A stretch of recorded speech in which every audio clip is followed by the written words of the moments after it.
o encebrismo para defenderse do castelanismo, de falar sendo un mismo, sen equivocación, de lingua e conversión, que nos quita a noción da cultura, a nosa lingua, que era galega e non tiña tanta restricción. Cando falábamos o que queríamos, que non había nin policía nin políticos, facíamos os camiños sen tantas pinturas de flechas que nos atraviesan, nos atropellan y al final nos gasta la economía más que las ayudas que nos dan. ¿Dónde están? Es la cuestión.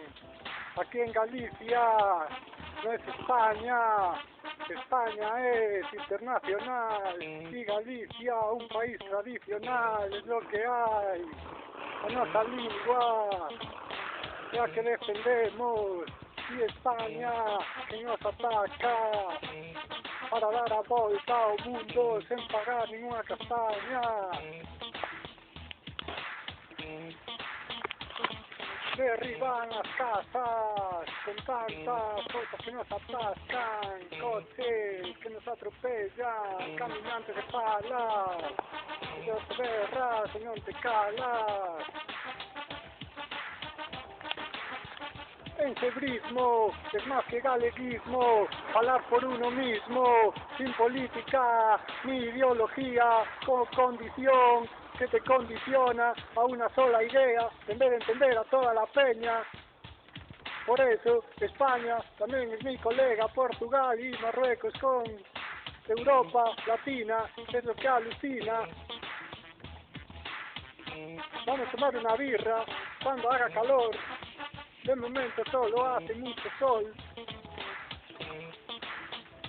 Encebrismo de ser uno mismo, más que cualquier puto nacionalismo o política sin razón. ¿Dónde está tu puto corazón? Busca en tu cerebro, tu cabezón. Por eso yo no tengo todo. Los animales andan sueltos, porque rompo todos los estereotipos universales o científicos.